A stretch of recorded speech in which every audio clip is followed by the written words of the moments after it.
Véritable success story de la radio Espace Guinée, les grandes gueules, détentrices des meilleurs scores radio en Guinée, de la meilleure émission talk show, a donné le créneau horaire du départ au bureau et du retour à la maison, récoltant depuis des années consécutives le titre d'émission la plus écoutée en Guinée, toutes catégories confondues. Un grand total de plus de 5 millions d'auditeurs ont été fidèles au talk show Les GG, diffusé jour après jour sur toutes les stations du réseau Adafo Média de 9h à 10h30, un exploit qui restera longtemps dans les annales de la bande FM en Guinée. Encore 3 quarts d'heure à passer ensemble dans cette émission. Vous nous écoutez à la radio, à l'Abbé, mais aussi dans toute la région foutanienne sur 99.7. Merci de nous choisir. La même fréquence à Zérékoré, à Beila, à Lola, mais aussi à Massantan et à Yomu d'ailleurs. Merci donc de nous choisir et de nous regarder à la télévision. Tous les soirs, vous avez accès à cette émission après le JT de la rédaction de Moussa Moïse. Vous le voyez à l'écran, notre second invité, Dr Dansa Kourouma. Les acteurs politiques et de la société civile s'expriment sur cette actualité brûlante dans notre pays, cette crise à la Cour constitutionnelle. Et avec cette question, ce mardi, les 7 conseillers frondeurs de la Cour constitutionnelle se paieront-ils d'audace pour passer à l'acte après-demain, jeudi 27 septembre? Rien n'est moins sûr. Il faut dire que dans la perspective de la volonté affirmée par ces membres de la plus haute juridiction du pays de se choisir un autre président ce jour en lieu et place de Khalifa Sall, qu'ils disent avoir destitué au terme d'un arrêt pris le 12 septembre dernier, toutes les options restent ouvertes. En attendant, plusieurs voix s'élèvent pour fustiger un acte jugé illégal et anticonstitutionnel visant à servir un agenda caché. Une marche citoyenne est annoncée pour demain mercredi ici à Conakry, à laquelle partis politiques, sociétés civiles et organisations socio-professionnelles devraient prendre part. Qu'en pense le CNOX?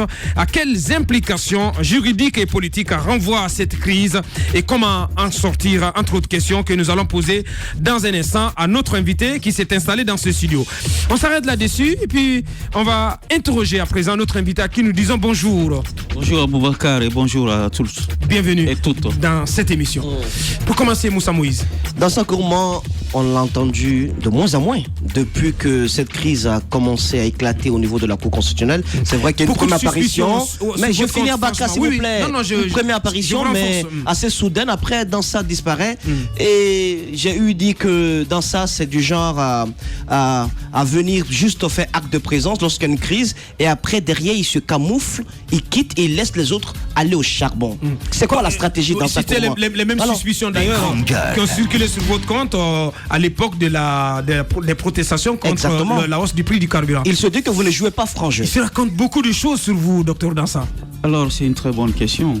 Et la crise à la Cour constitutionnelle, le CNOX et ma personne, j'ai été la première à m'intéresser à cette crise depuis 3 semaines. Alors, j'ai fait une médiation, ou tenté une médiation, où j'ai rencontré toutes les parties. Il était convenu qu'il y ait une rencontre entre les 2 principaux protagonistes pour pouvoir trouver un règlement à l'interne. J'ai passé ce proverbe: les coups de corne entre les chèvres vaut mieux que quand vous avez la visite de l'hyène. C'est un proverbe mandingue qui le dit. Ça veut dire quoi?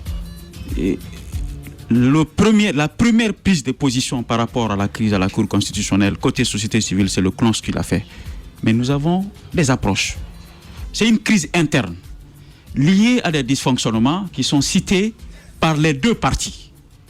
Vous écoutez le président Khalifa, il accuse, n'est-ce pas, ses collègues d'un certain nombre d'agissements de nature à le pousser à mal gérer le budget de la Cour. Vous écoutez les collègues de Khalifa, ils disent que Khalifa gère mal. D'un point A à un point B, c'est une crise interne, c'est lié au partage d'un certain nombre de privilèges ou d'opportunités. Aujourd'hui, la crise est dans la rue. Ça veut dire quoi? L'espace public s'est ensaisi de la crise. On ne peut plus le gérer comme une crise interne parce qu'ils sont acceptés par refus de s'entendre. Parce que je n'ai pas vu qu'une seule fois que les FA aient pris position contre le comportement de ses collègues par un acte officiel pour dire qu'ils sont en train soit de faire la forfaiture ou bien ils sont en train d'être partial par rapport à... Si.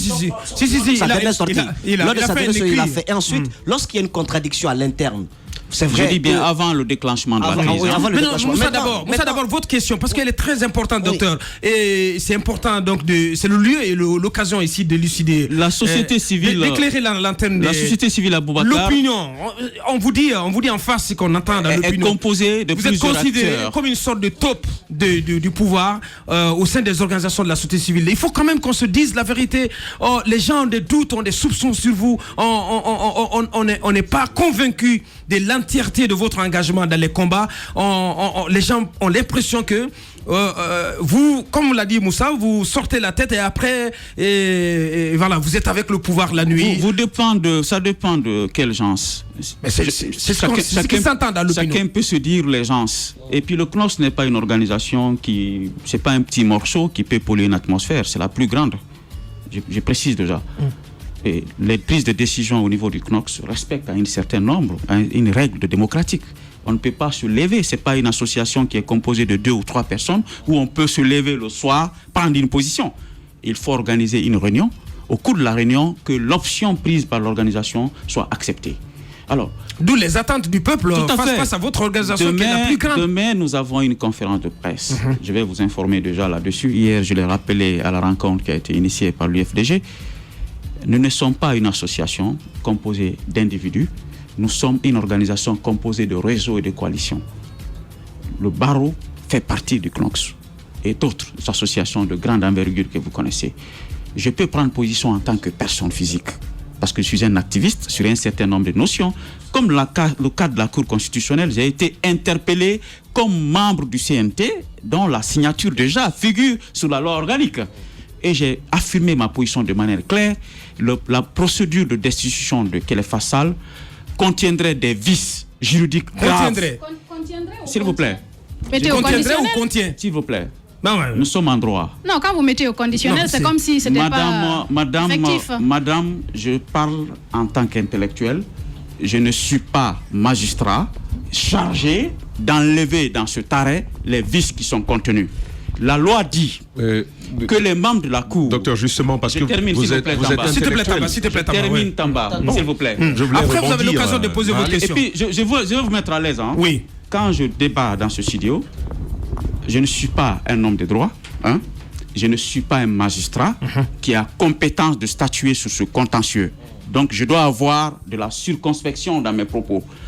Et ces vices-là ont été présentés par plusieurs spécialistes, ou certains spécialistes en la matière. Aujourd'hui, nous sommes devant un blocage juridique. Qui doit mettre l'action publique en branle vis-à-vis de la Cour suprême? Parce que la Cour suprême, bien entendu, je parle de la Cour suprême, on dit que les membres de la Cour constitutionnelle sont justiciables devant la Cour suprême. Oui. Justiciables, je m'excuse. Les grandes gueules.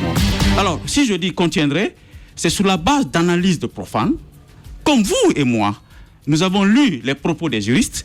On s'est rendu compte, en dehors de la sortie de Maître Daïkaba, qui est venu donner une certaine clarification sur sa non-présence lors de cette délibération. Et sur la nullité, en conséquence de l'arrêt. Par conséquent, la loi dit, d'après les informations que j'ai lues, la présence, c'est-à-dire le sceau du greffe sur l'arrêt, l'absence du sceau du greffe sur l'arrêt peut être entaché de nullité. Si la greffe, parce que c'est la greffe qui organise l'expédition de l'arrêt. Le cas présent, si Maître Daïkaba n'avait pas écrit, on allait être toujours dans le conditionnel. Donc ça donne une autre ouverture.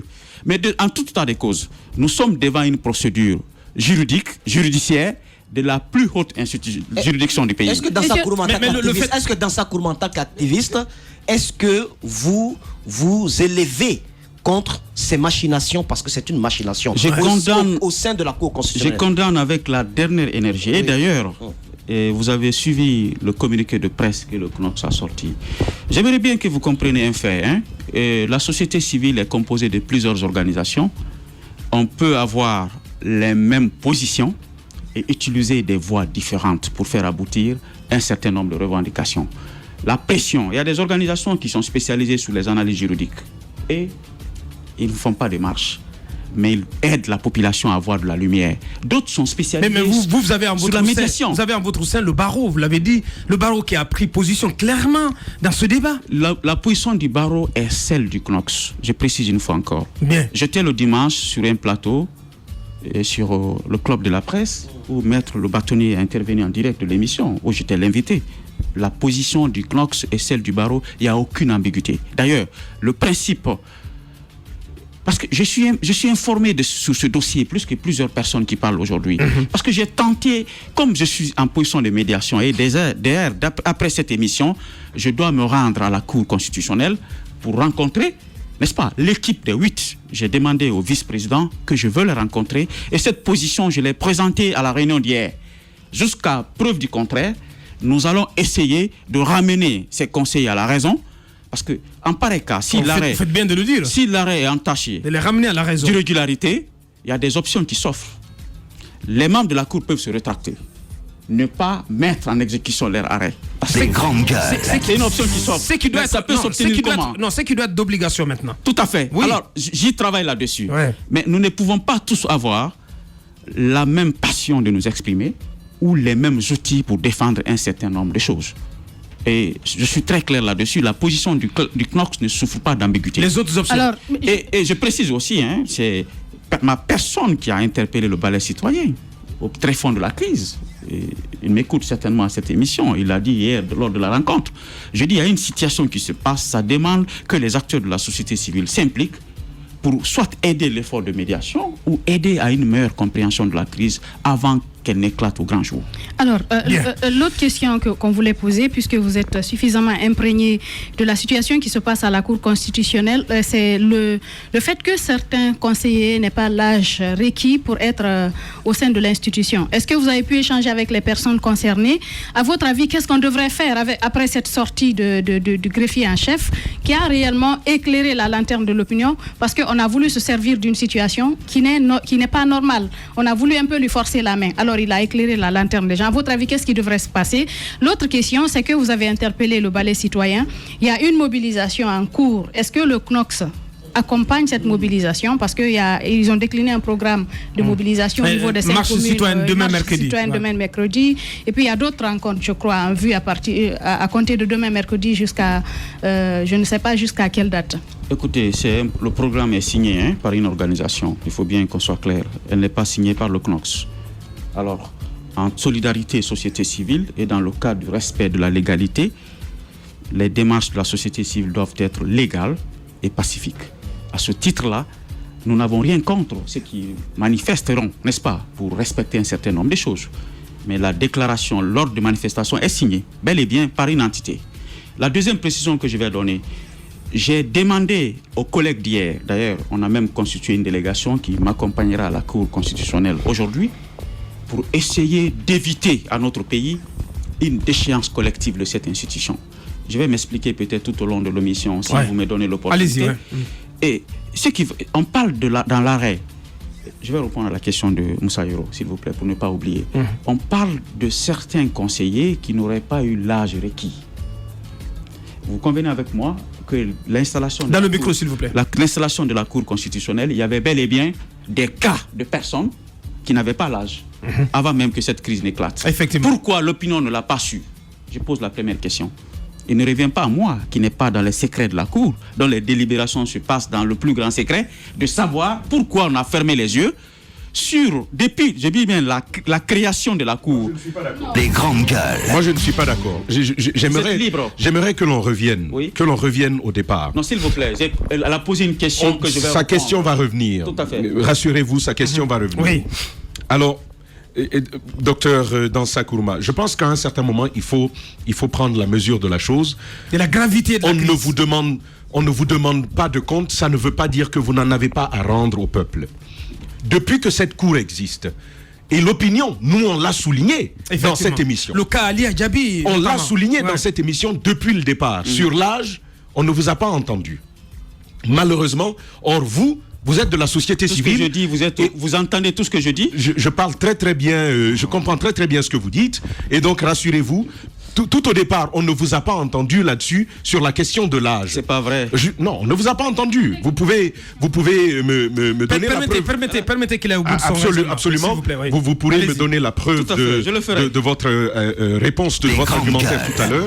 On ne vous a pas entendu sur la question de l'âge. Tout à l'heure, vous disiez que vous êtes un intellectuel, vous partez sur des questions de droit avec circonspection. C'est tout à fait normal. Mais un intellectuel prend la peine d'écouter, d'apprendre et de lire et de savoir quelle démarche suivre. Depuis un certain moment, je rappelle que la crise, ses débuts, c'est depuis mars 2018. Effectivement. Nous sommes en septembre 2018. Pendant tout ce temps, l'intellectuel que vous êtes prend son temps pour lire et aller avec circonspection. Et pendant ce temps, on est en train de fouler aux pieds l'institution constitutionnelle la plus respectable de la République. À un certain moment, docteur, comprenez notre impatience et que l'on vous dise, c'est là que j'en viens. Voilà. C'est là que j'en viens. Est-ce que, docteur, sincèrement, de vous à nous, comme Mohamed Ali le dit, yeux dans yeux, est-ce que sincèrement, docteur, vous avez la volonté et la sincérité qu'il faut pour dire la vérité à qui doit l'entendre? C'est une très bonne question. Peut-être vous ne pouvez pas m'attendre, mais voir selon les méthodes que vous voulez, toutes les questions de violation de la Constitution dans ce pays-là. Je suis l'une des premières personnes à me prononcer, soit sur Espace ou sur d'autres médias.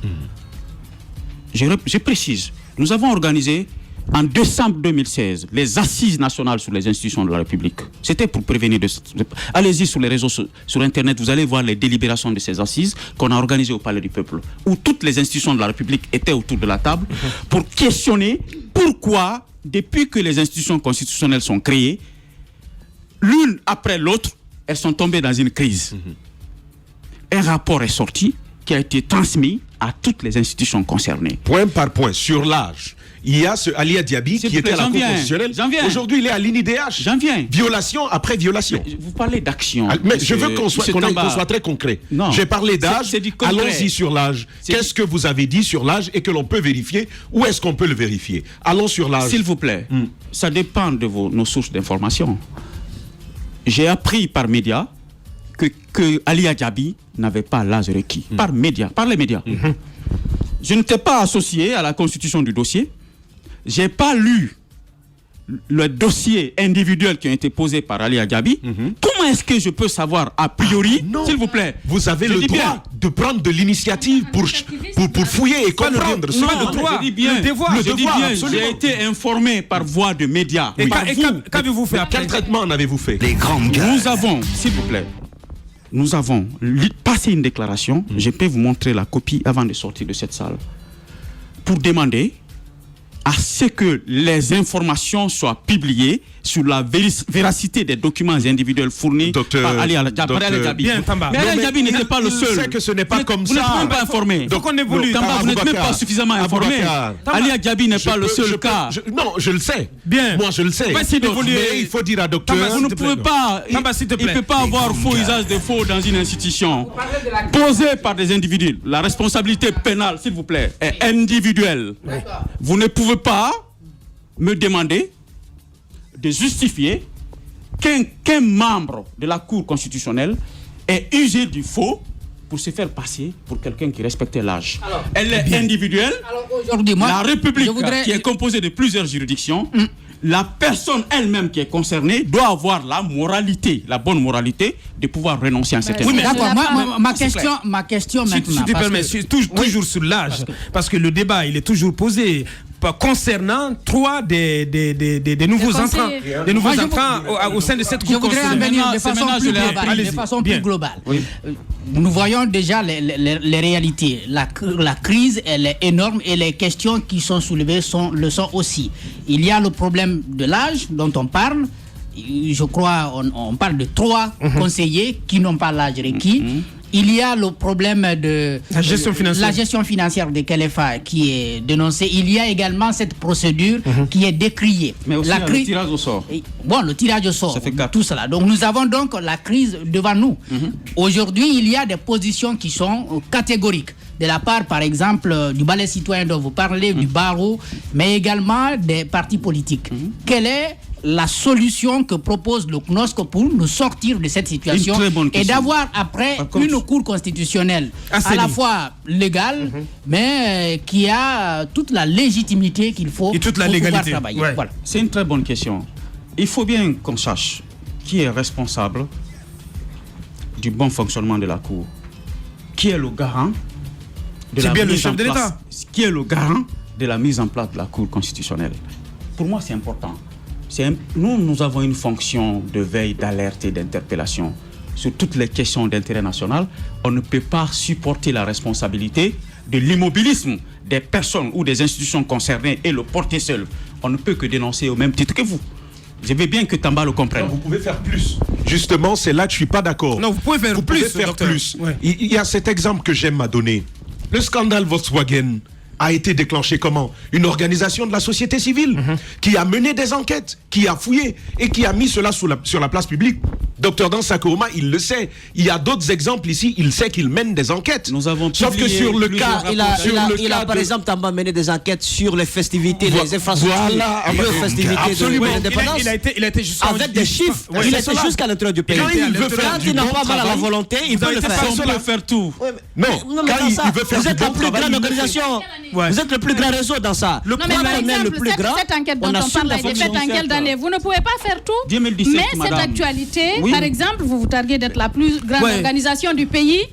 Imaginez, par exemple, l'appel que... Vous pouvez me laisser répondre à la question. Non, elle va poser sa question, vous allez répondre. L'appel que le CNOSC, parce que M. Dansa Kourouma, le plus souvent, il dit que oui, il y a certaines organisations qui marchent, il y a certaines chaque organisation a sa stratégie. Mais le plus important pour les organisations, c'est d'avoir la Guinée en commun.